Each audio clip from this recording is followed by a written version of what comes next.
for one reason, and that's to read out of Yahweh's word and to try and gain some understanding thereby.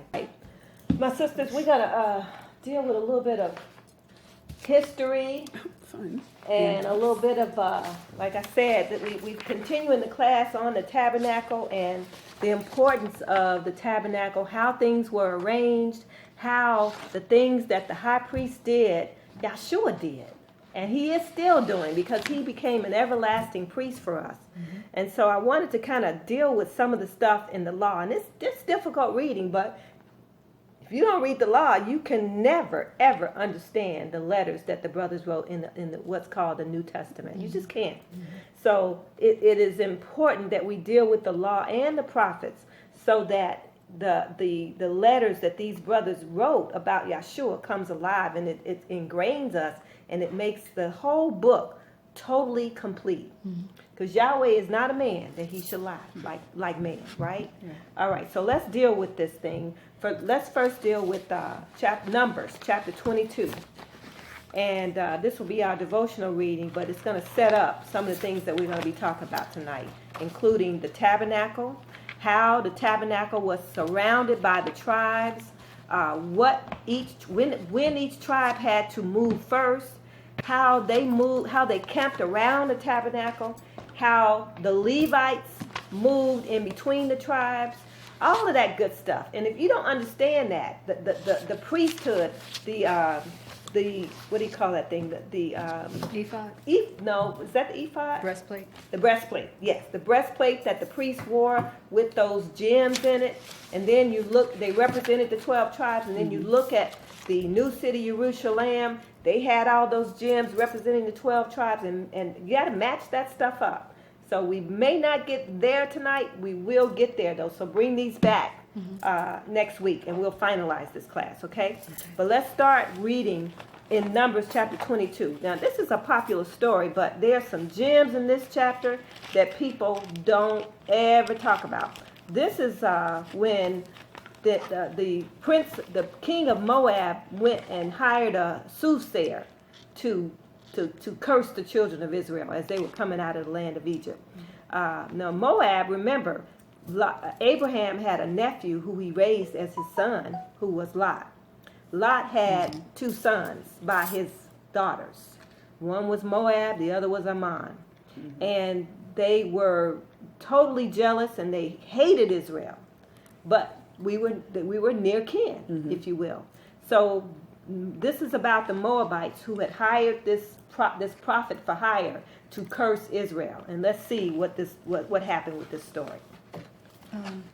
Sister Cheryl, it says she's running late, so she's going to call in. So I don't know if she's going to call into your phone or she's going to call into the... Sister, would you grab it from that? It's probably hooked up. Unplug it, and I can plug it up over here.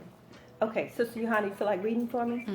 Pick up Numbers chapter 22 and verse 1. And we're going to read over through chapter 24 and verse 9. Numbers chapter 22, verse 1 through 24, 1 through 19. And I'll do half and you do half. So do 22 and 23, and I'll pick up 24. Okay. What's the number? Shalom, sis? Hold on 1 second, sis. Let me get this number for someone. Hold on a second. She put it in the text for everybody, so if you just respond to the text, she'll get it. All right. Numbers chapter 22. We're going to read verse 1 through Numbers chapter 24, 1 through 19. Sister Johanna? Okay. Numbers chapter 22, verse 1. And the children of Israel set forward and pitched in the plains of Moab on this side of Jordan by Jericho. And Balak, the son of Zippor, saw all that Israel had done to the Amorites. And Moab was so afraid of the people, because they were many, and Moab was distressed because of the children of Israel. And Moab said unto the elders of Midian, Now shall this company lick up all that are round about us, as the ox licketh up the grass of the field. Okay, so obviously this was early on when our people came up out of the land of Egypt. And we remember Moab was the son of Lot, who was Abraham's nephew, who he raised basically as his own son. So Moab was the result of an incestuous relationship with his Lot's daughter. And he had... One son by one daughter, I can't remember which one, Moab, and then another son by the other daughter whose name was Ammon. So these are Shemites, they're near of kin to us, right? But none of the nations can't stand us, not any of them. So Moab, this king of Moab, he sees the children of Israel coming up, and he goes and hires this prophet for hire, Balak, to curse the children of Israel. Okay, go ahead. Okay. Last part of verse 4. And Balak, the son of Zippor, was king of the Moabites at that time. He sent messengers, therefore, unto Balaam, to Balaam, the son of Beapor, to Pethor, which is by the river of the land of the children of his people, to call him, saying, Behold, there is a people come out from Egypt. Behold, they cover the face of the earth, and they abide over against me. They cover the face of the earth. We went into Egypt 70 souls.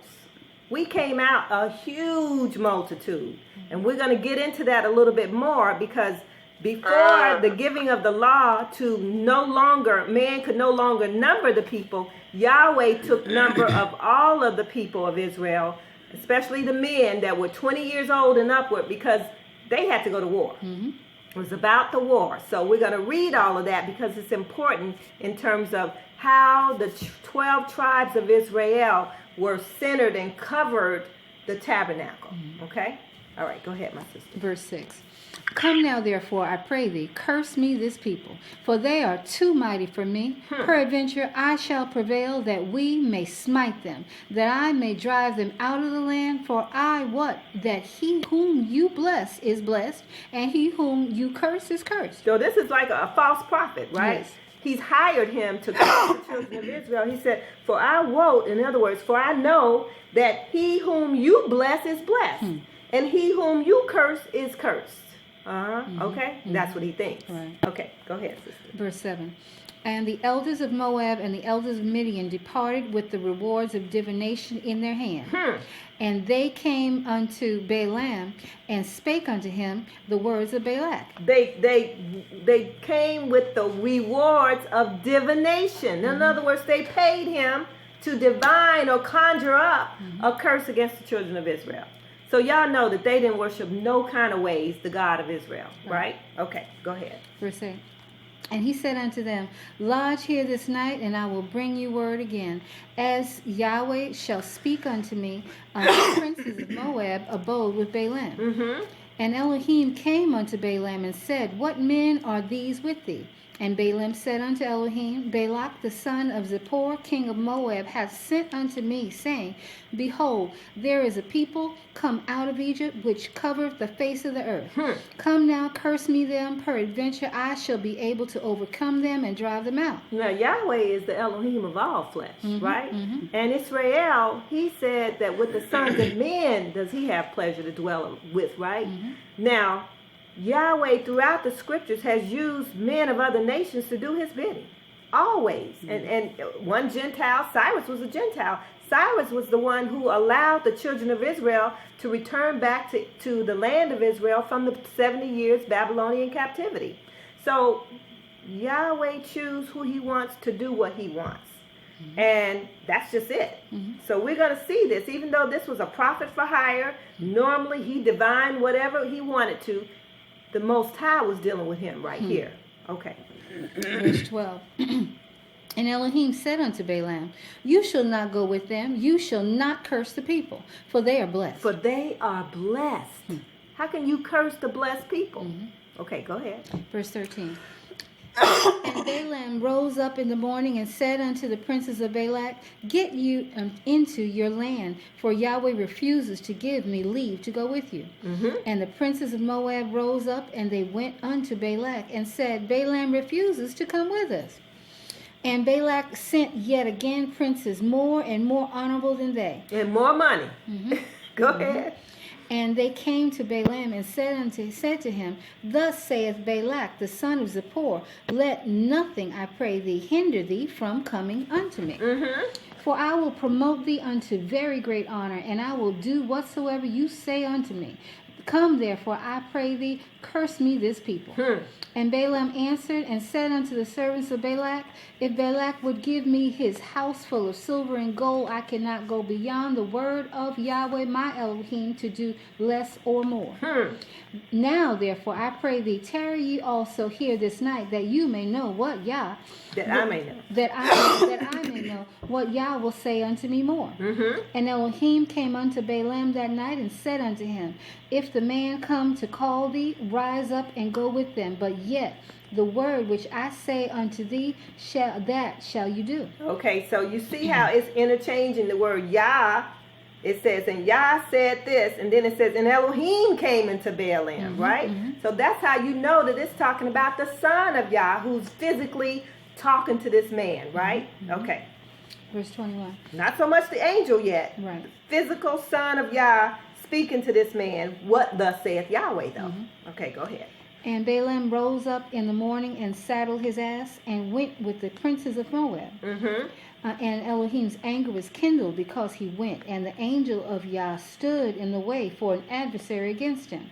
Now he was riding upon his ass, and his two servants were with him. Now Elohim in verse 20 told him to go, didn't he? And now and then the next verse says his anger was kindled because he went. So that was a setup. That was a clear setup all the way up and down. But Yah does what he wants with whom he wants. Who are we? Right? Okay, go ahead, sister. Verse 23. And the ass saw the angel of Yah standing in the way, and the sword drawn in his hand. And the ass turned aside out of the way, and went into the field, and Balaam smote the ass to turn her into the way. And we know the ass is like a donkey, right? Okay. So it's verse 23 says, and the donkey saw the angel of Yah standing in the way. In other words, in the way that he was going, right?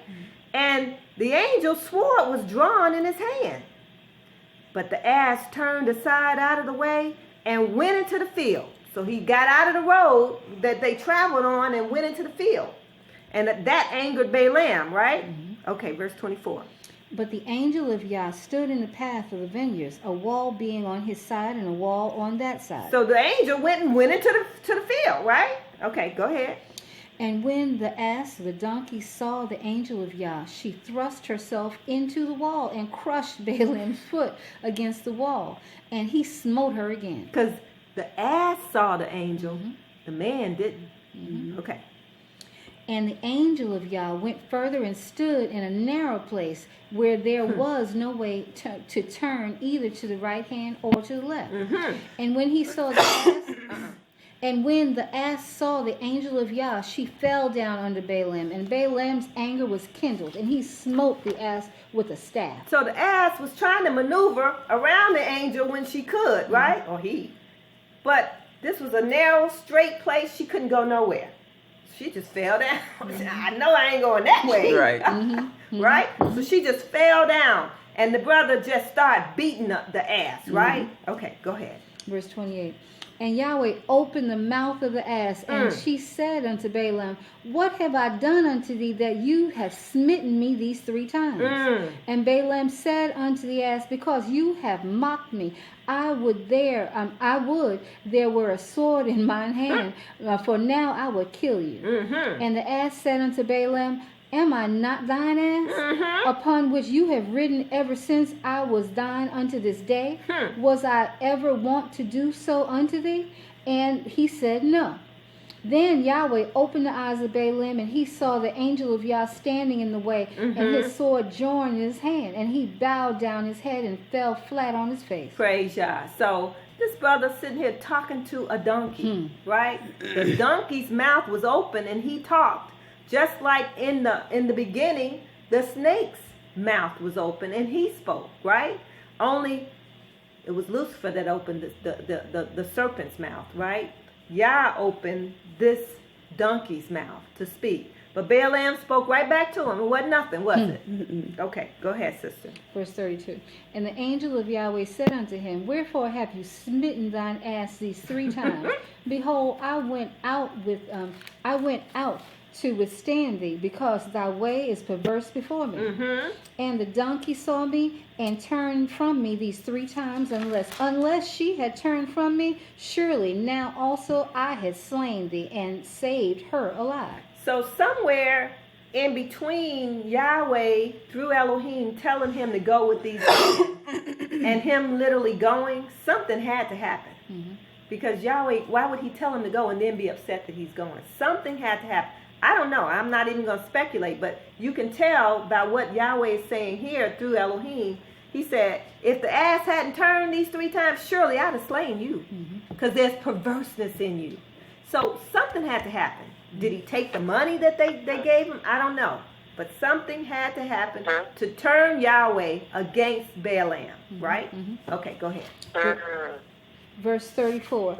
Balaam said unto the angel of Yah, I have sinned, for I knew not that you stood in the way against me. Now therefore, if it displease thee, I will get me back again. And the angel of Yah said unto Balaam, Go with the men, but only the word that I shall speak unto thee, that you shall speak.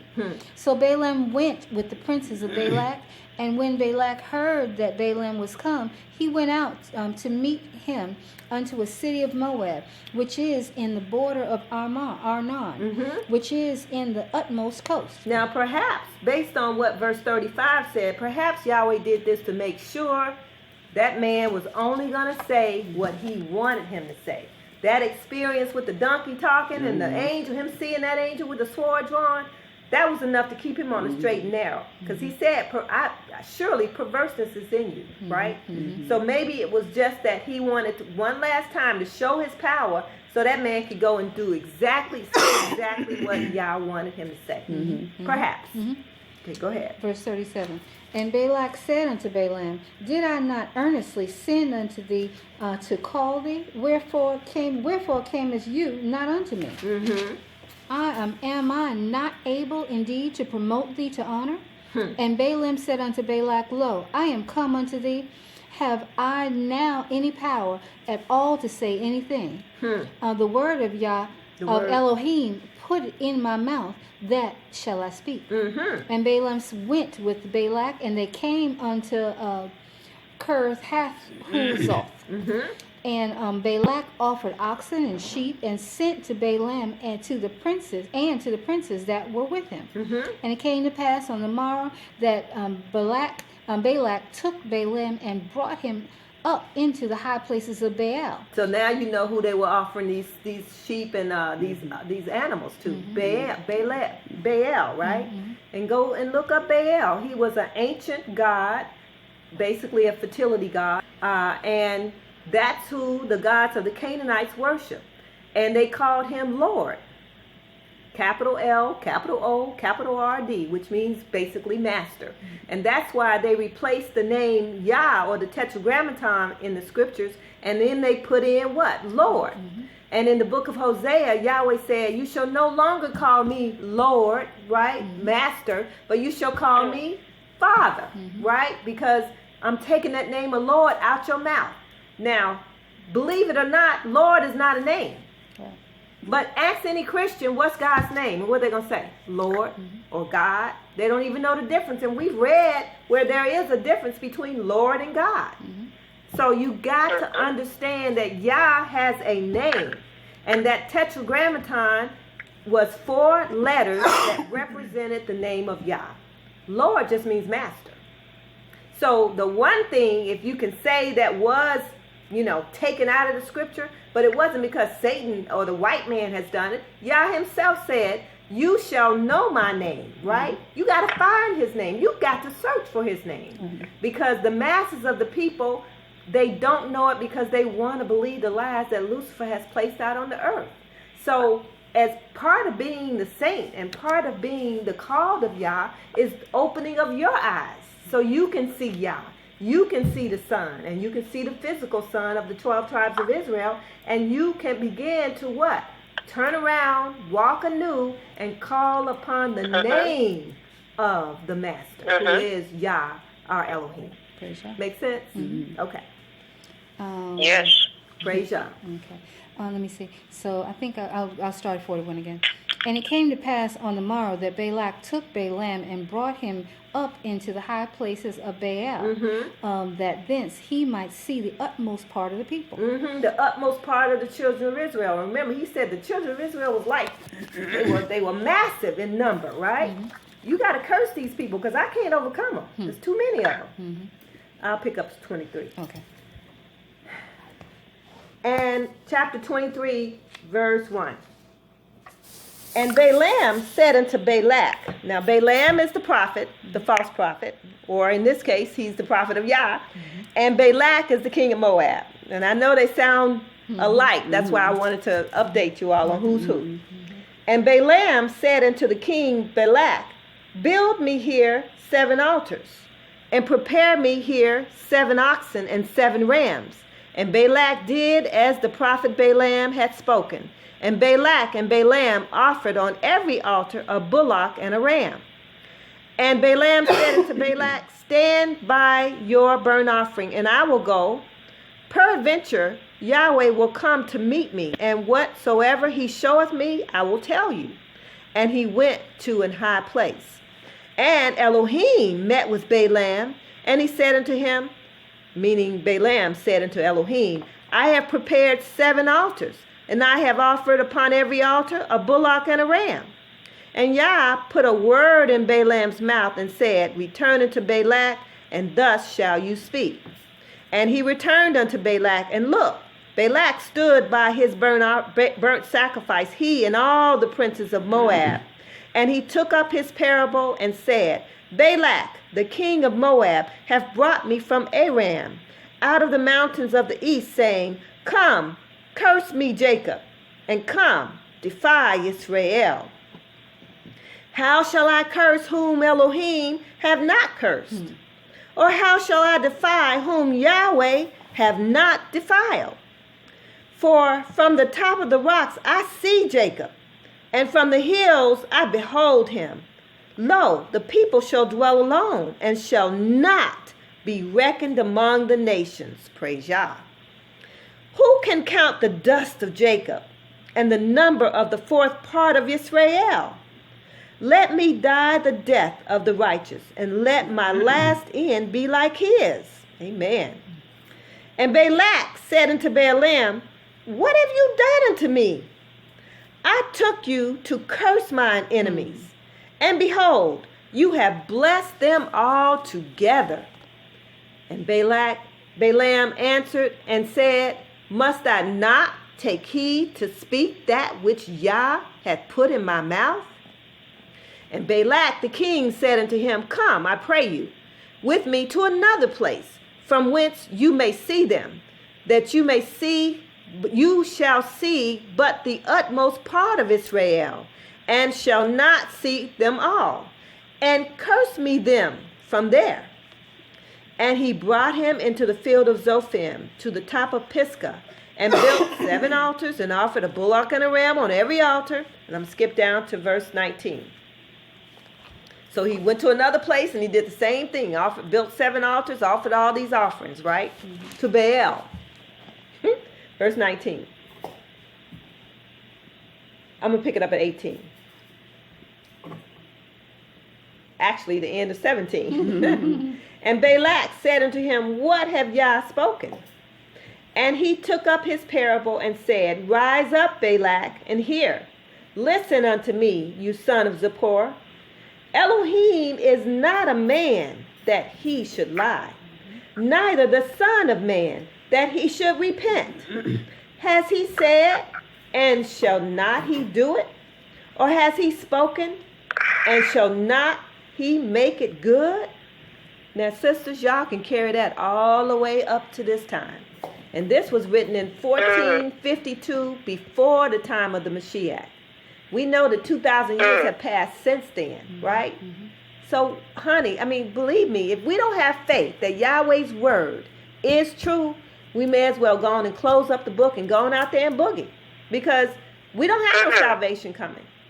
You have to believe that every word that Yahweh said, he will do. That means he said he will put us in captivity, And he also said he would what? Deliver us from this captivity. Do y'all believe that? Absolutely. I do. Absolutely. He said we yes. would become the tail, and he would what? Make us back the head. Do you believe that? I do. With all my heart and soul. I may not see it in my time, but I do believe that Yahweh will raise me up to see the latter end of this thing. We're just going through what Yahweh has already written. And that's why it's important that we read all this tough reading in the law and in the prophets. Because otherwise you won't know what Yahweh said, will you? And you will fall for anything if you don't know the truth. And what did Yahshua say in the spirit that the truth was when Pontius Pilate said, well, what is truth? Well, every word that proceeded out of the mouth of Yah, that is truth. Because what we just read, Yahweh, Elohim, is not a man that he should lie. Okay? Praise Yah. Verse 20. Behold, I have received commandment to bless Jacob, and he has blessed. And I cannot reverse it. He hath not beheld iniquity in Jacob. At least not yet. Neither hath he seen perverseness in Israel. Yahweh his Elohim is with him, and the shout of a king is among them. Elohim brought them out of Egypt. He has, as it were, the strength of a unicorn. Surely there is no enchantment against Jacob, neither is there any divination against Israel. So divination and enchantment is big around this time of year with All Hallows Eve, right? Because it's all about, that's what witches and warlocks do. They divine and they conjure up demons, basically.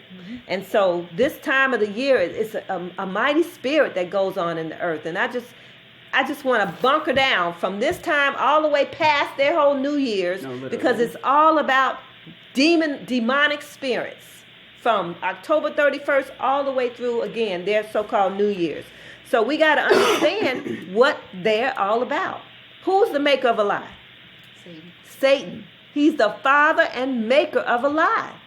He caused the first male and female that was created to fall because he whispered a lie into their ear.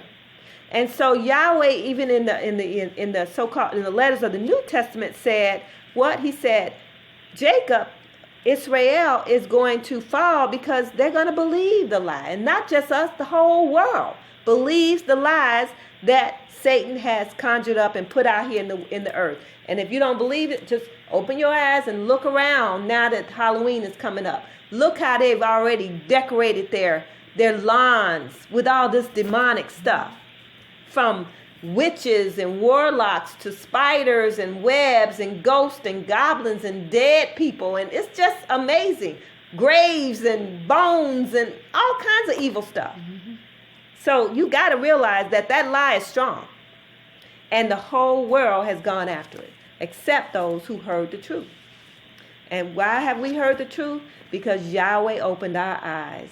He opened our ears and he opened our mouth to be able to see and hear and to review and to share back what thus saith Yahweh. That's a mighty blessing, sisters. Okay. Sisters, if you guys have a comment or question, just stop me, okay? Okay. All right. We're at Numbers chapter 23. And where did I stop? 19, I believe. 19? Okay. Verse 20. Behold, I have received commandment to bless Jacob, and he has blessed. And I cannot reverse it. Yah hath not beheld iniquity in Jacob, neither hath he seen perverseness in Israel. Yah, his Elohim, is with him, and the shout of a king is among them. Elohim brought them out of Egypt. He hath, as it were, the strength of a unicorn. Surely there is no enchantment against Jacob, neither is there any divination against Israel. According to this time it shall be said of Jacob and of Israel, what has Yahweh wrought?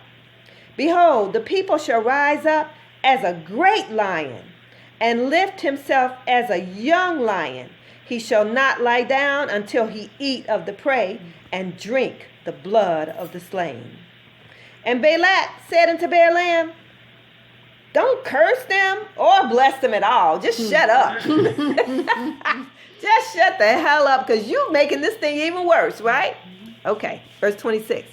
But Balaam answered and said unto Balak, did not tell you, saying, all that Yah speak, that I must do and say? Verse 27. And Balak said unto Balaam, come, I pray you, and I will bring you to another place. Peradventure it will please Elohim that you may curse me them from there. And Balak brought Balaam unto the top of Peor, that looked toward Jeshimon. And Balaam said unto Balak, build me here 7 altars, and prepare here 7 bullocks and 7 rams. And Balak did as Balaam had said, and offered a bullock and a ram on every altar. Chapter 24, verse 1.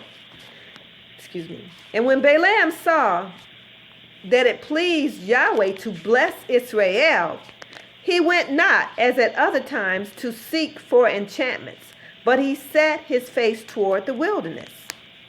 And Balaam lifted up his eyes, and he saw Israel abiding in his tents, according to their tribes. And the spirit of Elohim, what? Came upon him. The spirit of truth. Now, if you were in the class last week, we dealt with that. The comforter, the spirit of truth, who they call today the Holy Ghost, right? He came upon this man of prophet, right? Or I should say, prophet. He was a prophet for hire, right? The spirit of truth came upon him, right? Okay, let's see what he says. Verse 3. And he took up his parable and said, Balaam, the son of Beor, hath said, and the man whose eyes are open hath said. Remember, his eyes was open and he saw that angel, right? Okay, so his eyes are open now, and that's why in chapter 24 it says, Balaam saw that it pleased Yahweh to bless Israel, and he went not as at other times to seek for enchantments. He was done with all that, at least for now. Okay, verse 4. He hath said, which heard the words of Elohim, which saw the vision of the Almighty, falling into a trance, but having his eyes open.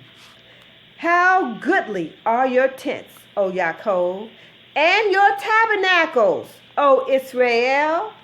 Y'all hear that? That's what this class is about.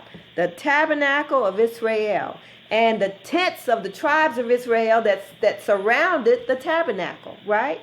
So this false prophet is now a prophet of Yah, and he's prophesying about our people. Okay, verse 6. As the valleys are they spread forth, as gardens by the river's side, as the trees of line aloes, which Yahweh has planted, and as cedar trees beside the waters.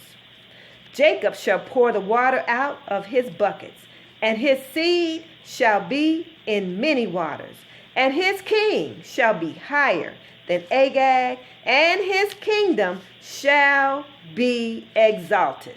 Remember, the spirit of Yah came upon him, right? And he spoke with clarity exactly what Yahweh was going to do with our people, meaning we were going to rule the earth forever, and our king was going to be higher than any other king on this earth.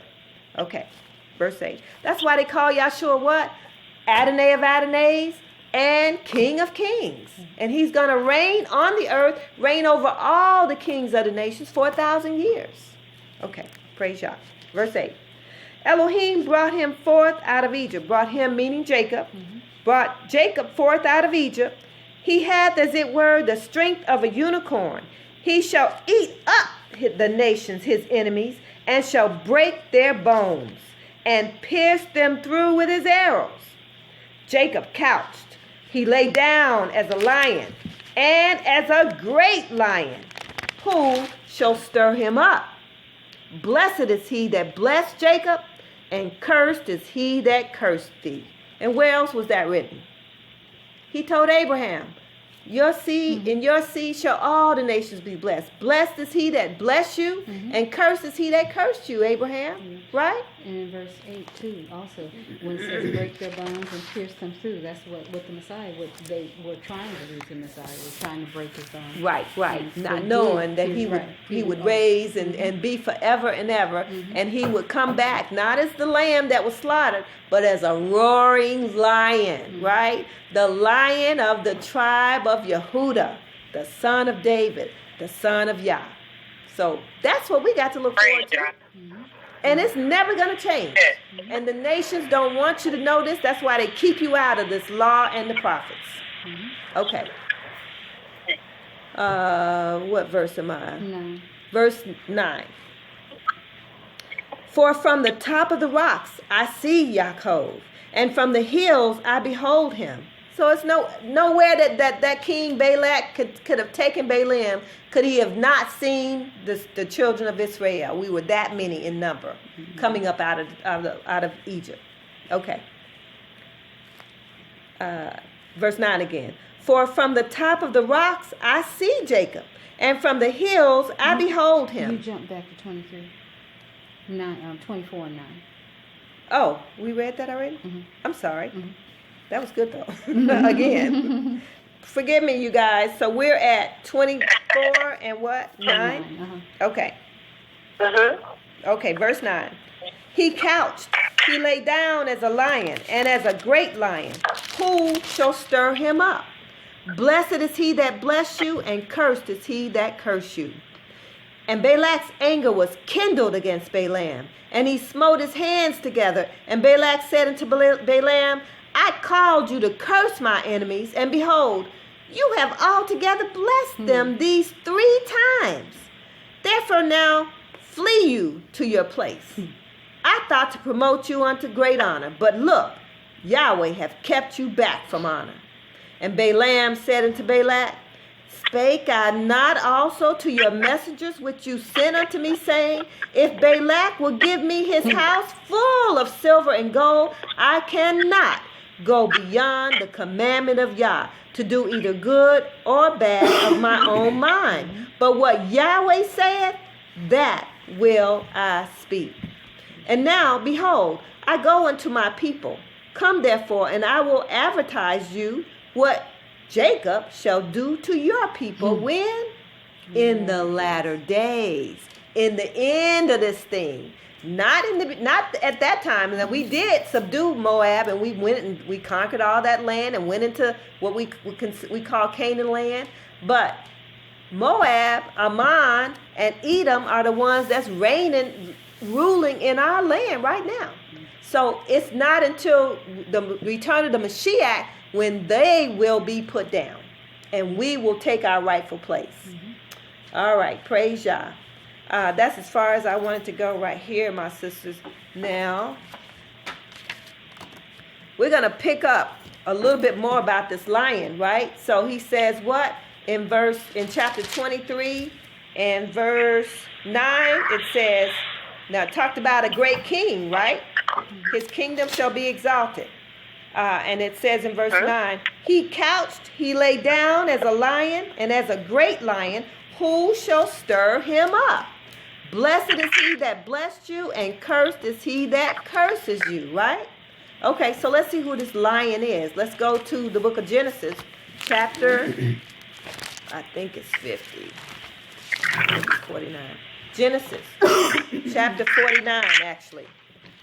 And this is the blessing and the blessings of the children of the 12 tribes of the children of Israel by Jacob, our father, when he was about to depart from this life. Okay? And I'm not going to read the whole thing, but feel free to read it if you want to on your own. But we're going to go to chapter 49, and we're going to read verse 8 through verse 12. Everybody there? Mm-hmm. Okay. Yes. Judah, you are he whom your brethren shall praise. Your hand shall be in the neck of your enemies. Your father's children shall bow down before you. Yehudah is a lion's whelp. From you from the prey, my son, you are gone up. He stooped down, he couched as a lion, and as an old lion, who shall rouse him up? The scepter shall not depart from Yehuda, nor a lawgiver from between his feet, until Shiloh come, and unto him shall the gathering of the people be. The scepter, that's what the king holds to say he's king, right? Mm-hmm. It says the scepter shall not depart from Yehuda, nor a lawgiver. Who gave the law? The priest, right? The kingship and the priesthood would not depart until who? Shiloh came. Then there would be no more king in Israel, nor no more priest in Israel, because Shiloh, who is the Messiah, would contain both of those roles, priest and king, right? Mm-hmm. Everybody following? Mm-hmm. All right. So it says, and unto him shall the gathering of the people be. Because the reason we're in captivity is because the kings went astray and the priests went astray, right? And it was up to the king was to set forth Yah's law, right? And the priest was supposed to teach us. He was the lawgiver. He was supposed to teach us the law, which is what? The difference between the holy and the profane, right? And what thus says Yahweh we should do and what we shouldn't do. And when we break the law, what we must do in order to what? Become at one with the Mashiach, with Yah again, right? Mm-hmm. So there were two important beings, I should say, in our nation. The two uttermost, and that is the king and the priest, right? When they went astray, the whole nation went astray. Mm-hmm. That was the problem, okay? And that's why we're slaves today. So, yes. So were you saying that the priesthood, like right now we're like the sort of ruling tribe, mm-hmm. which is obviously why, when we were talking about even us being in America, like this is, if you're in the world, this is one of the best places if you're going to be a slave. Yeah, this is one of the best places to be a slave in. So when you say the priesthood, is the priesthood under Judah right now? Like, or is it, Right. So we're going to read, hopefully tonight, about how the tribes were aligned around the tabernacle. Mm-hmm. And originally, the house of Judah, or the tribes that went first, it wasn't what it became. So when the tribes were separated, remember, after Solomon, he tore up our whole house, right? Mm-hmm. But he gave Judah only one tribe, and that was Benjamin. Yeah. Mm-hmm. But because Levi and the priests lived around the tabernacle, in other words, around Jerusalem, they became a part of the house of Judah. So the house of Judah now is Judah, Levi, and Benjamin. Okay. But that's not the way it was originally. So when they're saying Judah, they're saying the kingdom of Judah. Right. Not the tribe of Judah. Well, correct. It includes the tribe of You just Judah. have to listen to see which one they're talking about. Got you. Right. Thank you. So here we're talking about the tribe of Judah. Mm-hmm. But after Solomon, it became the house of Judah. Mm-hmm. Right? So during the time of Christ, it was only the house of Judah in Jerusalem, in that area, right? Okay. All of the other tribes have been scattered throughout the Middle East and Europe and Asia. Mm-hmm. Okay? Does that make sense? Yeah, that makes more sense. Mm-hmm. Praise Yah. All right, so verse 8 through 12 is talking about the king of Judah, right? All right, so let's go see who it is. Mm-hmm. Let's pick this up in Revelation. Book of Revelation, chapter 5. Revelation, chapter 5. And Sister Gigi, you feel like reading? Mm-hmm. Sorry, pick up. Huh? Oh, yeah, your new book. Mm-hmm. Yeah, you got to get it all crumpled a little bit. Right. Got little marks in it and stuff. You said 5? Yes, chapter 5. Okay. And I want you to pick up chapter 5, verse 1 through 10. Actually, go through 12. Okay. You ready? Mm-hmm. All right, chapter 5. And I saw in the right hand of him that sat on the throne a book written within, a book written within and on the backside sealed with 7 seals. So this is John the Revelator, who was at this time exiled to the island of Patmos, which is in the Greek, one of the Greek islands, right? He was exiled because of the word of Yah to the island of Patmos. Now, at that time, that was pretty gracious because Nero had already killed Peter and Paul and a lot of the apostles. So John was just exiled to this prison colony in Patmos. He was exiled by the Roman Nero. Yeah. Exactly. Nero was a Roman emperor. I just took a test on that. Did you? Right. Them Roman emperors was something, boy, I tell you. Yes. But so this is where Yohanan received what we consider now this final book. And the New Testament only has one book of prophecy, and that is the book of Revelation. The others are letters that were written, and the brothers speak about prophecy. They speak about what was written in the Old Testament. Yeah. But Yohanan received this revelation from Elohim, right? And it's not really a new revelation, because if you read the book of Daniel, you'll see that Daniel was told to what? Shut up the book, right? But Yohanan revealed everything that Daniel saw. Yep. So you got to read the book of Daniel, compare it to the book of Revelation, and no longer is it a mystery. But you know, most Christians, they don't want to deal with the book of Revelation, period. But I love it. Okay. Pick that up, sister. Verse 2. All right. So somebody is sitting on a throne, right, with a book written, and on the backside, the book was sealed with 7 seals, right? Okay, go ahead. And that is not Yah, because no man has ever seen Yah, including John. So this is Israel. Okay, go ahead, sister. And I saw a strong angel proclaiming with a loud voice, "Who is worthy to open the book and to loose the seals thereof?" Who is worthy to open this book and to open those 7 seals, right? Okay, go ahead. And no man in heaven nor in earth, neither under the earth, was able to open the book, neither to look thereon. Praise Yah. So there was only 24 elders in heaven, right? Plus the Lamb now. And we know that there are innumerable men on the earth, and there are innumerable men under the earth that's been buried, dead and buried, right? And in the sea, dead and well, not buried, but okay. So, but none were found worthy, right? Not the 24 that's in heaven, not the millions and billions that's on the earth, and not those who are in the earth that has been dead and buried, right? Okay, go ahead, sister.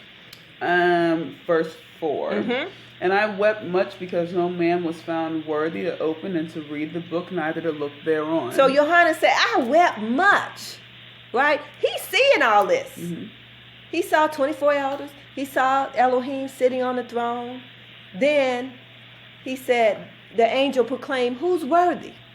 And everybody looking around. You know, you got 24 elders sitting there, right? Abraham, Isaac, Jacob, some of the prophets. I don't know who exactly, but you can imagine that they're the ones, right? None of them are worthy. Okay, go ahead, sister. Verse 5. And one of the elders said unto me, Weep not. Behold, the Lion of the tribe of Judah, the root of David, hath prevailed to open the book and to loose the 7 seals thereof. What? Now say that with some this time. Read that again, sister. Okay. And one of the elders said unto me, Weep not. Behold, the Lion of the tribe of Judah, the root of David, has prevailed to open the book and loose the 7 seals thereof. The only one that is holy in Israel, right? Don't you cry, Yohanan. The Lion of the tribe of Yehudah, who is he? He's the root of King David. He's King David's physical, natural, from his bowels son. The seed of King David that was implanted in Mary's womb, right? Because he had to be the son of David. Because Yahweh promised David, he said, David, I'm going to take your son and I'm going to make him my son. That didn't happen with Solomon nor any of the other sons that David had. It happened with Yahshua. It happened with a woman who was a virgin. That seed had to be implanted into her womb. Don't that happen every day now? Yes, artificial. Every day, right? Not only is that happening now, they can take that seed, they can take the egg and put it into another womb, put that seed in there, and that baby becomes what? That woman becomes a surrogate, but the baby belongs to the woman that had the egg and the man that fertilized the egg. I did not know that's how that works. Yeah, that's what surrogates are. All these people like the Kardashians, that's what they're doing. They're hiring women to carry their babies because they don't want to be bothered with the 9 months of pregnancy. My goodness. Yeah. So is anything too hard for y'all? Huh? There's 1,000 years between King David and the Mashiach. But surely, based on this last chapter of prophecy in this book that we call the Bible, it says, verse 5, and one of the elders said unto me, don't you weep, Yohanan. Behold, the Lion of the tribe of Yehudah, the root of King David, has prevailed to open this book and to loose the 7 seals thereof. Am I right? Okay, go ahead, sister. Verse 6. And I beheld, and lo, in the midst of the throne and of the 4 beasts, and in the midst of the elders stood a lamb, as it had been slain, having 7 horns and 7 eyes, which are the 7 spirits of Elohim sent forth into all the earth. Verse 6 again. And I beheld, and look, in the middle of the throne and of the 4 beasts that surrounds that throne, and in the middle of the 24 elders stood a lamb, as it had been slain. What did Yohanan say when Yohanan the Baptist say when Yahshua came to be baptized? Behold the Lamb. Behold the Lamb of Yah, who what? Taketh away the sins of the world. If you believe. If you believe that you got to have a sacrifice for your sins. And that's the children of Israel. Because most people go out there and they do just what they want to do, and they don't think about the fact that a book is being written of their life, of what they did right and what they did against Yah's law. It's ridiculous. But if you don't understand the importance of Yahshua, the importance of the Passover lamb, the importance of the atonement sacrifice, you're in trouble. Okay. Verse 7. And he came and took the book out of the right hand of him that sat upon the throne. So Yahshua approached Israel's throne and took the book, right? Because he was the only man ever to be able to take that book and open it, right? Okay, go ahead. And when he had taken the book, the 4 beasts and 24 elders fell down before the Lamb, having every one of them harps and golden vials full of odors, which are the prayers of saints. And they sung a new song, saying, You are worthy to take the book, and you open the seals thereof. For you were slain and have redeemed us to Elohim. By your blood out of every kindred and tongue and people and nation. You hear that? These are the 24 elders of the tribes of Israel, and they may even go back before the tribes of Israel. We're talking about from the time of Adam and Seth and Methuselah and Enoch and all of the patriarchs, all the way down to Abraham, Isaac, and Jacob, and the prophets. That's what these 24 elders represent, right? But they knew that it was Yahshua that was going to do this. And they said, verse 9, and they, the 24 elders, sung a new song saying, You are worthy to take the book and to open the seals thereof, for you were slain and have redeemed us to Elohim by your blood out of every kindred, which are the nations, right? And language and people and nation. And have made us unto our Elohim, what? Kings and priests, and we shall reign upon the earth. The 24 elders aren't reigning now. They're waiting. Just like Yahshua is waiting. Until what? Their time to reign. And then, so the theocracy, when Yahshua returns, is going to be Yahshua, King David, these 24 elders, the 12 apostles, And then the governors of Yehuda, that's who's going to be the what do they call today? The United Nations, that assembly that rules the whole earth. Verse 11, sister. And I beheld, and I heard the voice of many angels round about the throne, and the beasts, and the elders, and the number of them was 10,000 times 10,000, and thousands of thousands, saying with a loud voice, Worthy is the Lamb that was slain to receive power and riches and wisdom and strength and honor and glory and blessing. Praise Yah.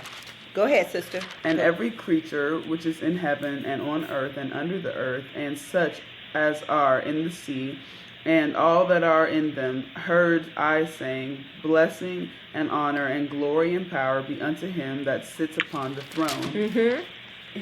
Sorry. Okay. And unto the Lamb forever and ever.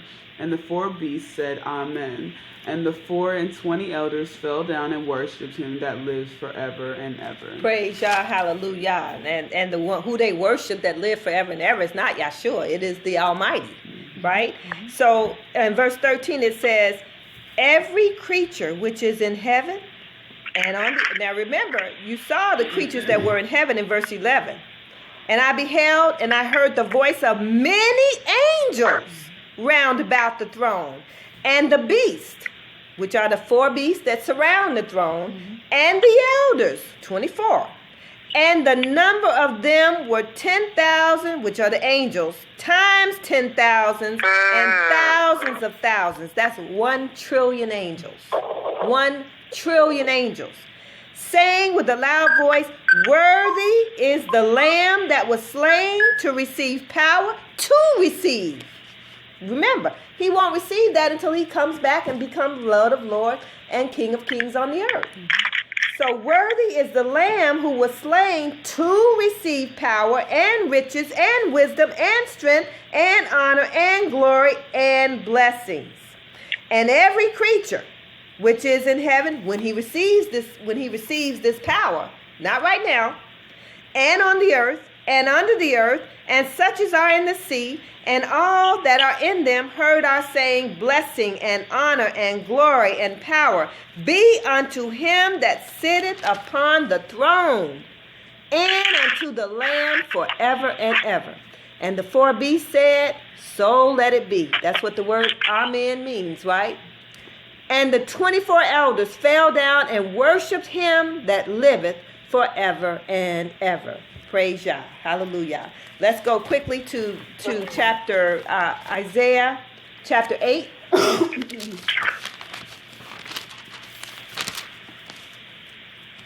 And Sister Johanna, if you can pick up verse, we're going to pick up chapter 8, verse 20 through 22.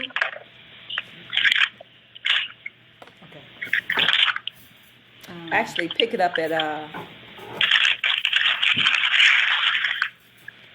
verse 13 through 22.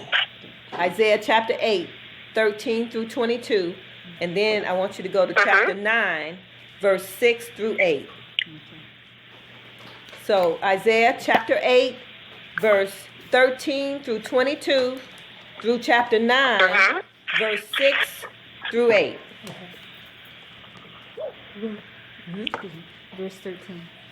Sanctify YHWH himself, and let him be your fear, and let him be your dread. And he shall be for a sanctuary, but for a stone of stumbling, and for a rock of offense to both the houses of Israel, for a gin and for a snare to the inhabitants of Jerusalem. But what did verse 13 say? Sanctify YHWH himself, and let him be your fear, and let him be your dread. And if you do that, he will be what? Verse 14, and he shall be for what? A sanctuary. Right? But if you don't sanctify Yahweh of hosts and he be your fear, meaning what? You're trying to walk in his laws because you fear him, right? Because he's as a father, he's guiding us the way we need to go, just like we try to guide our children. And just like our children, we go astray, right? And got to get slapped upside the head sometimes, and then you get back on course, hopefully. Okay, so we must allow Yahweh to be our sanctuary, right? Okay, but if you don't, pick up verse 14 again. Okay. And he shall be for a sanctuary, but for a stone of stumbling and for a rock of offense to both the houses of Israel, for a gin and for a snare to the inhabitants of Jerusalem. You hear that? So obviously we chose the latter, didn't we? He became a gin and a snare to both the houses of Israel. Okay, go ahead, sister. Okay. Verse 15. Verse 15. And many among them shall stumble and fall and be broken and be snared and be taken.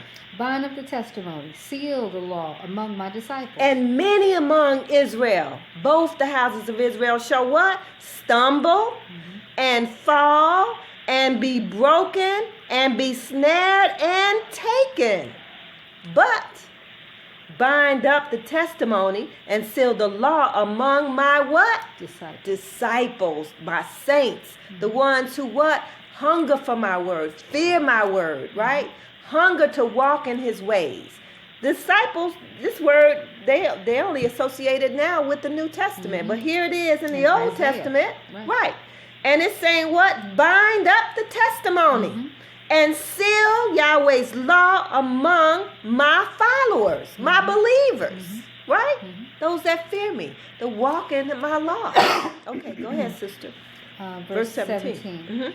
And I will wait upon Yah, that hideth his face from the house of Jacob, and I will look for him. And he's still hiding his face from the house of Jacob in mass to this day. Only those whom he has selected and called to hear and to see and to understand know this. And they're seeking Yah. And that's why he said what? Yahshua said, knock and the door shall be open. But if you out there and you want to believe all these lies that's going on and you don't want to read this book and study it, then you're gonna become a disciple of Lucifer, the father and maker of a lie, right? Okay. Verse 18. Behold, I and the children whom Yahweh hath given me are for signs and for wonders in Israel from Yahweh of hosts, which dwelleth in Mount Zion. Praise Yah. Verse 19. And when they shall say unto you, seek unto them that have familiar spirits, and unto wizards that peep and that mutter, should not a people seek unto their God for the living to the dead? And a lot of that is going to be going on at this time. Again, this season is all about divination and witchcraft. I mean, October 31st is the high day of witches and warlocks. But so this is a night that you might think is all about fun and games and their little tricks, but no, it is a high day of Lucifer. They're going to be sacrificing babies and all kinds of stuff to Lucifer on that night. All over this world, not just in the United States, but all over the world, they're going to be sacrificing because Lucifer has his 7 holy days or high days, just as Yah do. And so we just finished our high days, right? They're getting ready to kick theirs up at high speed.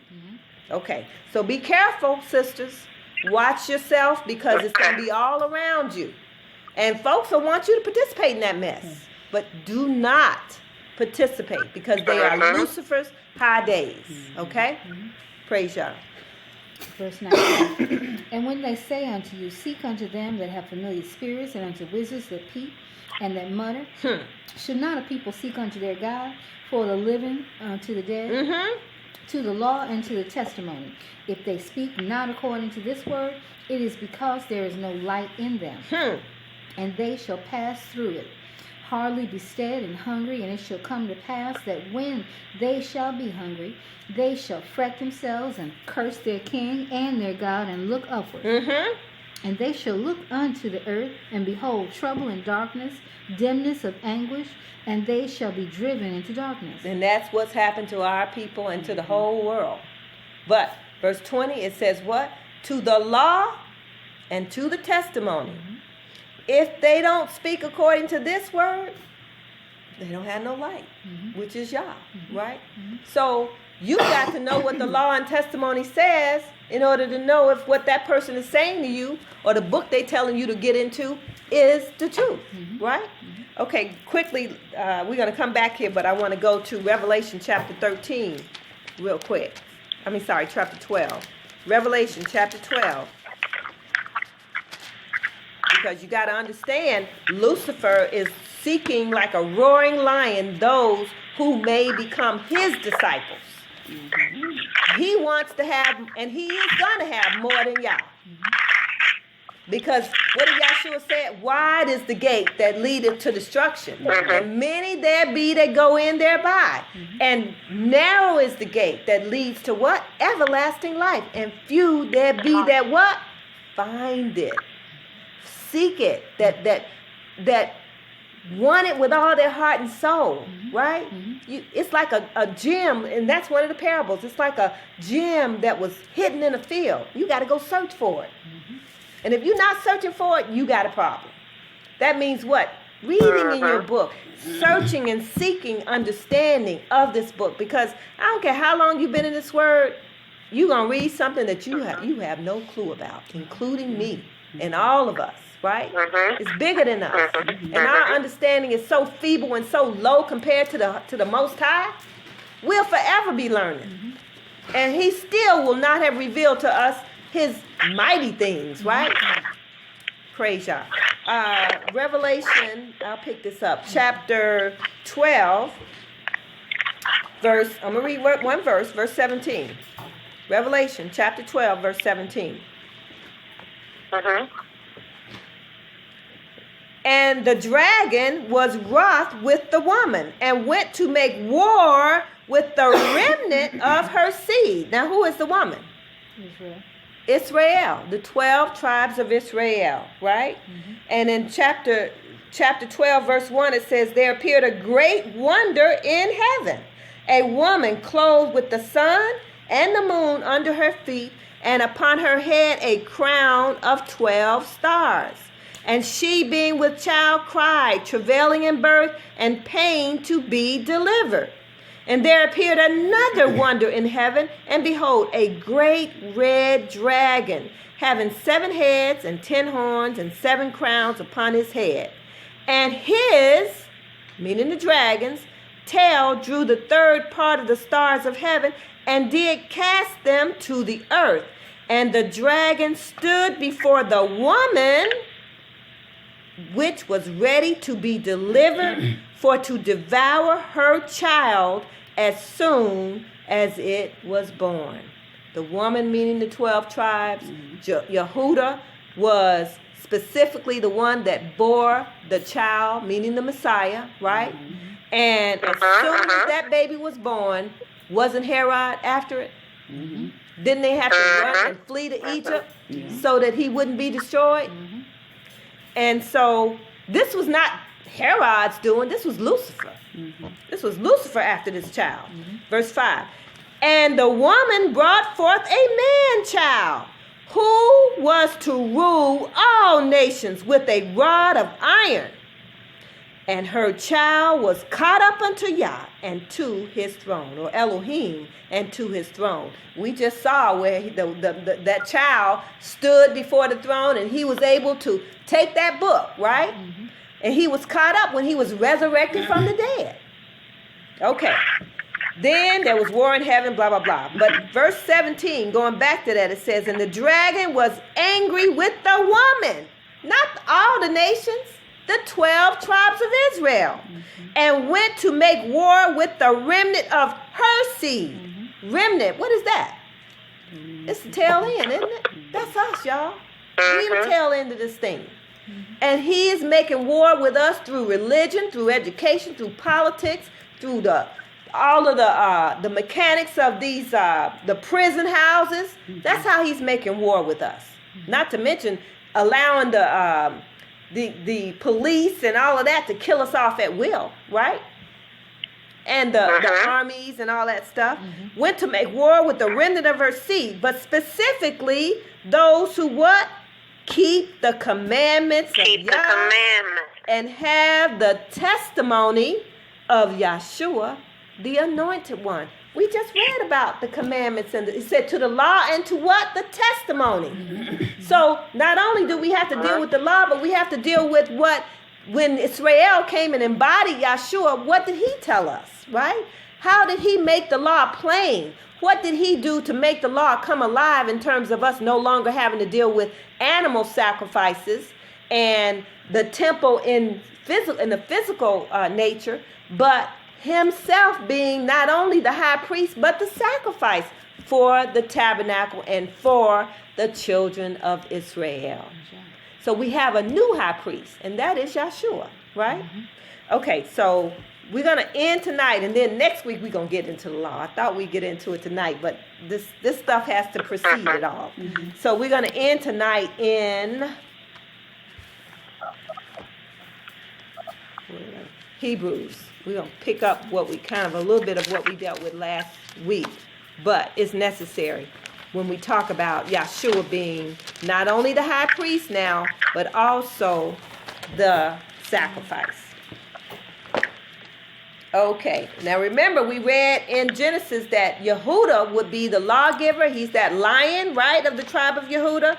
But he's also our new high priest, no longer from the tribe of Levi, but from the tribe of Yehuda, the royal house, right? So let's pick up chapter 7, Hebrews chapter 7, and I'll pick that up.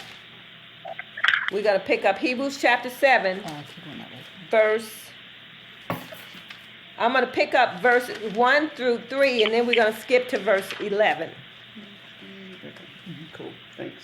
Hebrews chapter 7, verse 1 through 3. For this Melchizedek, king of Salem.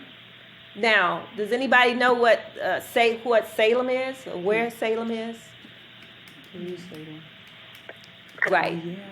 The word Jerusalem means city of Salem, which is Hebrew for the word peace. That's why we say shalom. Jerusalem or city of peace in English. Okay? So Salem is Jerusalem. Okay? All right. So Melchizedek was king way back during Abraham's time. And Abraham gave tithes to Melchizedek, priest of the Most High. Okay? All right. I'm going to pick up chapter 7 again. For this Melchizedek, king of Jerusalem, priest of the Most High Elohim, who met Abraham returning from the slaughters of the kings and blessed Abraham, to whom also Abraham gave a 10th part of all. First, being by interpretation, Melchizedek being king of righteousness, and after that also, Melchizedek was what? King of Jerusalem, which is what?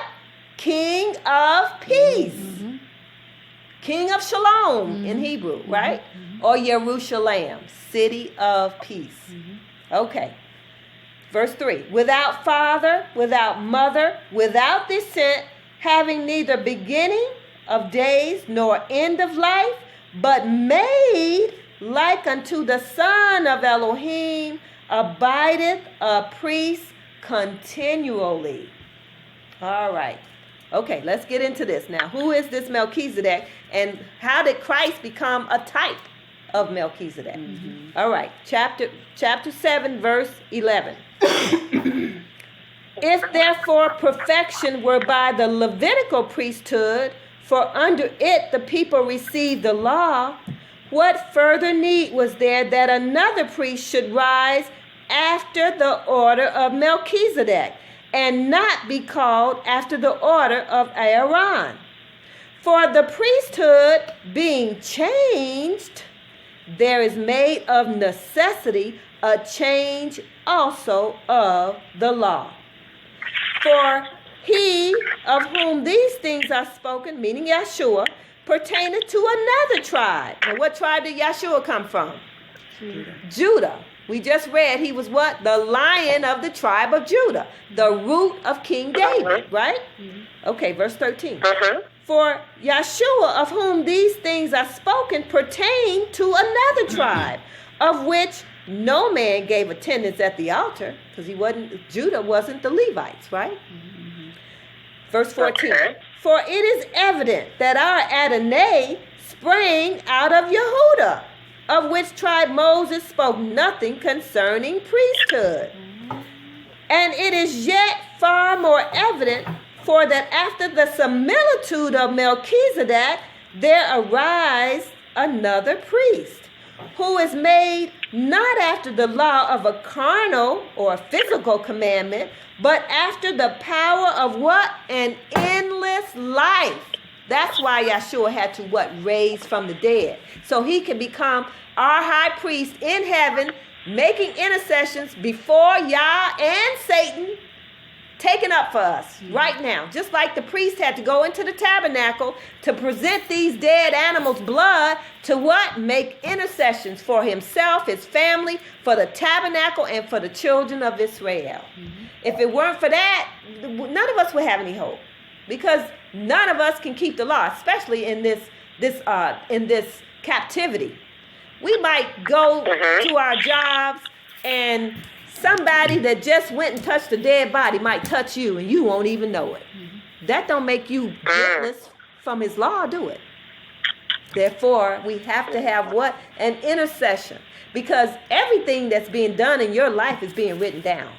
So that book that Yahshua took, that is called the book of life.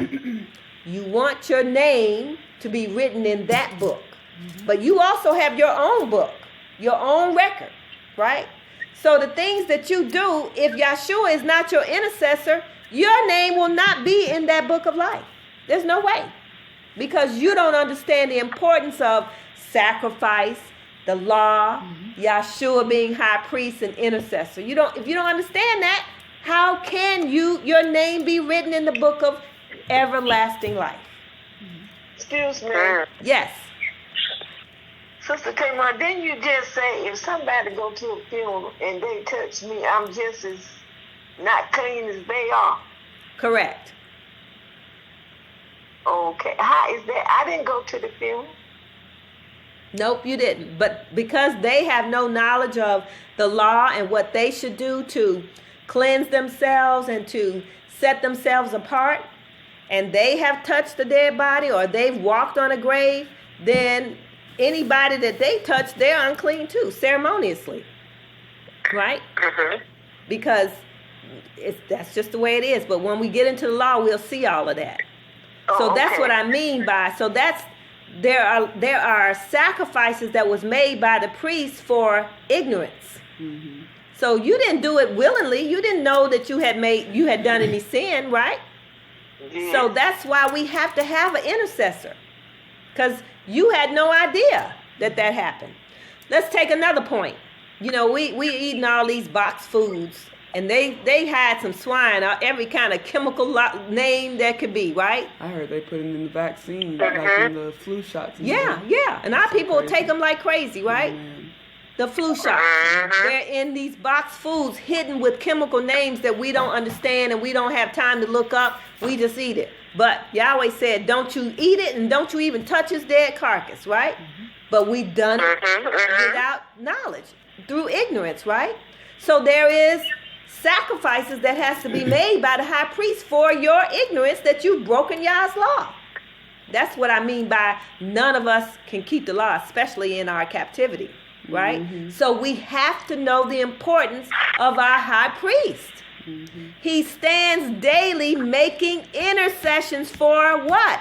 Those who have the law, who walk in the law as much as you can, right? And have the testimony of Yahshua. Knowledge of him giving himself up willingly for us. See, the law didn't change. Yahweh didn't change. When we first started reading, he said what? Yah is not a man that he can lie, right? So his law is still in effect. The priesthood was just changed. The animal sacrifice changed, right? No longer bullocks and lambs and goats, but a man's blood. Okay, everybody with me? Okay. Yeah. All right, so where am I? Let's see. I'm going to pick up 14 again. Verse 14. Hebrews chapter 7, verse 14. For it is evident that our Adonai sprang out of Yehuda, of which tribe Moshe spake nothing concerning priesthood. And it is yet far more evident, for that after the similitude of Melchizedek, Remember what Melchizedek was. He said he was what? King of Salem and what? Priest of the Most High Elohim. High priest. Okay. Verse 15 again. And it is yet far more evident, for that after the similitude of Melchizedek, there arise another priest, who is made not after the law of a carnal commandment, but after the power of an endless life. For he testified, you are a priest forever after the order of Melchizedek. Who testified? King David. Yehuda, turn to Psalms 110, verse 4. And see, if you didn't know that Peter is speaking about the prophet here, you won't know who testified. It says, for he testified, you are a priest forever after the order of Melchizedek. Psalms 110, verse 4. Read it, Sister Johanna. Yahweh has sworn and will not repent. You are a priest forever after the order of Melchizedek. Praise Yah. He's talking about, David is talking about his son that wasn't even born yet. So he is who testified. King David testified that his son would be a priest forever. So he had to raise from the dead. He had to be immortal in order to be a forever priest. Because Melchizedek in verse 1, verse 2, it says what? It says he was king of righteousness. And after that also king of Jerusalem, which is king of peace, without father, without mother, without descent, having neither beginning of days nor end of life. Huh? That's why Yahshua had to die. He is our high priest forever after the order of Melchizedek. Not only is he high priest, he's also what? King of Salem. Girl, just hallelujah. Praise Yah. And no beginning of day, no end of life. Yeah. Forever, right? Okay. Verse 18. I think I'm going to pick up verse 21. Verse 21. Nah, I'm sorry. I got to go through this all. Verse 15. And it is yet far more evident, for that after the similitude of Melchizedek, there arise another priest, who is made not after the law of carnal commandment, but after the power of an endless life. For King David testified, you are a priest forever after the order of Melchizedek. For there is verily a disannulling of the commandment going before, for the weakness and unprofitableness thereof. There is a disannulling of the Levitical priesthood, because those priests year by year offered sacrifices, but they were never perfect. They were never made perfect. They died in their sin, and then another priest came and took over, right? So we had to have a priest after the order of Melchizedek who had an endless life, who could not do any sin. Okay, verse 19. For the law made nothing perfect, the law about the priesthood and animal sacrifices. But the bringing in of a better hope did, by the which we draw near unto Elohim. And inasmuch as not without an oath, Yahshua was made high priest. For those priests, the Levitical priests, were made without an oath. But Yahshua with an oath by Yah, that said unto him, Yahweh swore and will not repent.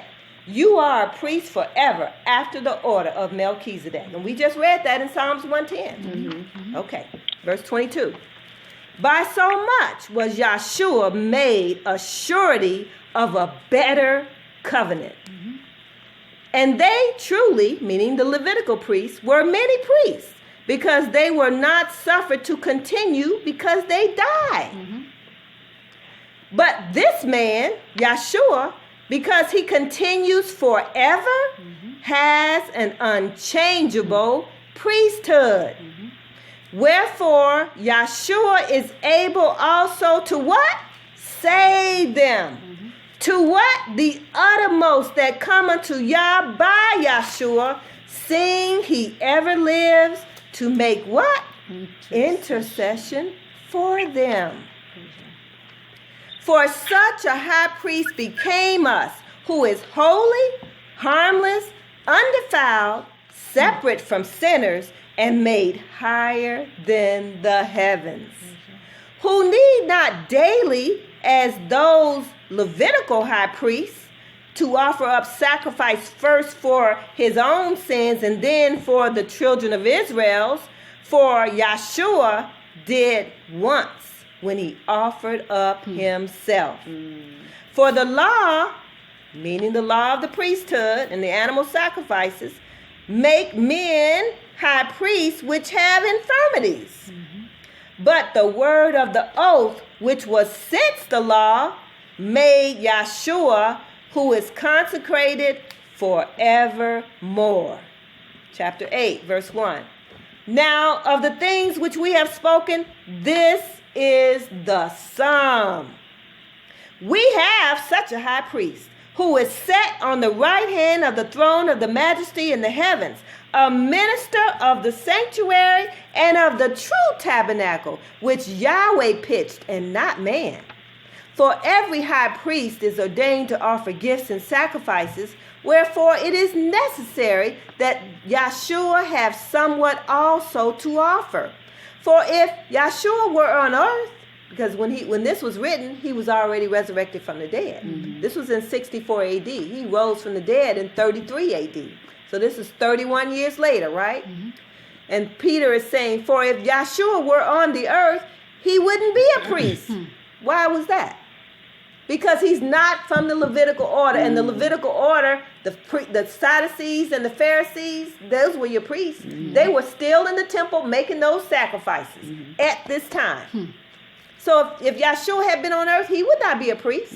He's not from the Levitical tribe. And our people were still in the land making sacrifices in the temple. Okay. Verse 4. For if Yahshua were on earth, he would not be a priest, seeing that there are priests that offer gifts according to the law, who serve unto the example and shadow of heavenly things, as Moshe was admonished of Yah when he was about to make the tabernacle. For see, saith Yah, that you make all things according to the pattern that I showed you on the mountain. Mount Sinai, right? Verse 6. But now has Yahshua obtained a more excellent ministry, by how much also he is the mediator of a better covenant, which was established upon better promises. For if that first testament had been faultless, then should no place have been sought for the second. For finding fault with them, meaning what? The people, right? Including the priests and the kings. He said, behold, the days come, said Yahweh, when I will make a new covenant with the house of Israel and with the house of Yehudah. Not according to the covenant that I made with their fathers in the day when I took them by the hand to lead them out of the land of Egypt, because they continued not in my covenant, and I regarded them not, saith Yahweh. Now that's written in the book of Joel, chapter 30. So if you don't know the prophets and the law, you won't know in the New Testament who's talking to who about what. So that is written in the prophet Joel, when Yahweh says our people broke his laws and his commandments, so he had to make a new covenant. And that's what the word testament means, covenant. That's why they call the majority of the book the Old Testament or the Old Covenant, and this part the New Covenant. But it's the same covenant.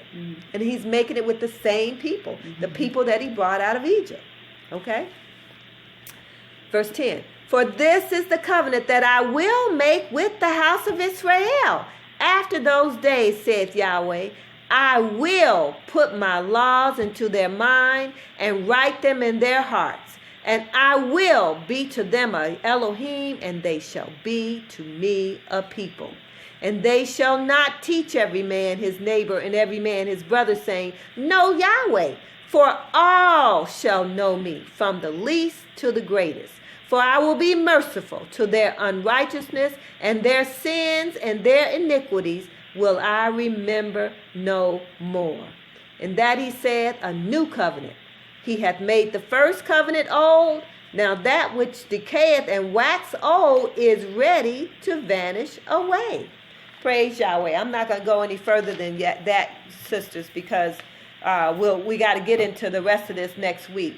But the new covenant is made with the house of Israel, and it's going to be written when Yahshua returns.